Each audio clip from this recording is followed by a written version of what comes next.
to get something back in my life.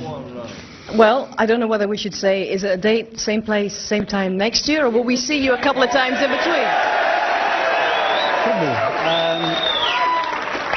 You know, listen, I've had a great time. I've enjoyed every moment, you know, and I love playing.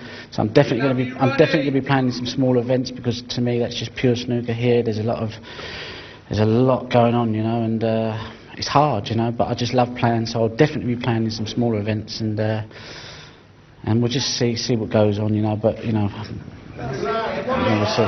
But Sarah Beanie's job in property development is safe for now. You're not going to be going into that. It's still snooker that lights your fire, yeah? Well, I don't want it to be honest. I want to kind of balance it with doing other stuff. I've realised that the year out I didn't really miss snooker. I just miss having something to do. So if I can balance it with other things, then that's the way forward for me. Because you know, you feel trapped sometimes when it's just snooker, and you know, I'm not good at dealing with all the emotions that comes with it. So sometimes I need something on the side just to chill me out a bit. This is quite a wonderful achievement. It's not just a great achievement in snooker, it's a great achievement in any sport, any place, any time. You're champion once again for a fifth time. The Rocket, Ronnie O'Sullivan.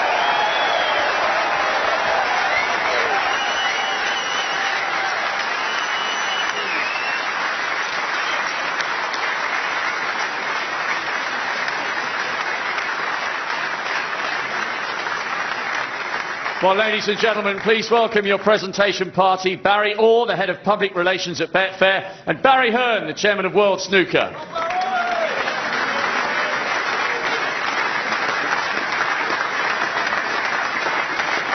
Ladies and gentlemen, your runner-up, receiving a cheque for £125,000 and the silver medal.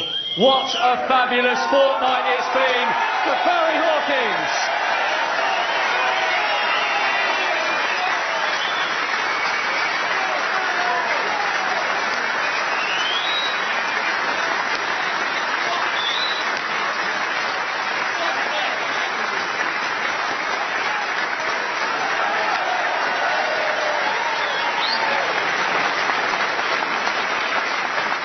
The winner, receiving a cheque for £250,000, the trophy and the title, 2013 Betfair World Snooker Champion, the Rocket, Ronnie O'Sullivan.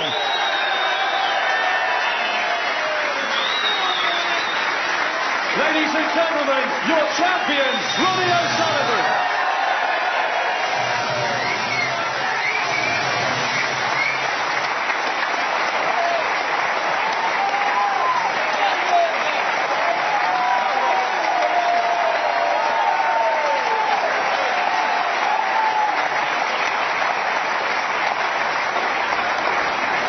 Well, Stephen John, still with me. These are now familiar scenes. Ronnie's done it again, back-to-back world titles. And how much further ahead than the rest was he over the last 17 days, Steve? I think he played snooker to another level, and it's tough for the players to live with him when he's in any type of mental shape.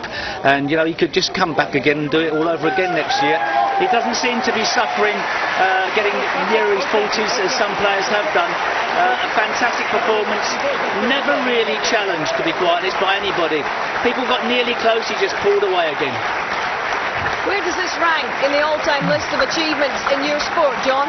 I think for him, this is probably his best because of that 11-month/12 months off. I mean, to come here totally cold, not had a match, we were all wondering what the first round was going to be like. He got through that and he got stronger on it. He played one session against Stuart Bingham that was from the gods. If you get a chance to watch that, go on your iPlayer, pick it up and have a look. That is the benchmark for everybody to play snooker. Indeed. I was going to ask you about everyone else. What do they do now? A man's just walked in after 11 months and walked away with the title. What do the other top players in the game do now? How do they strategise things?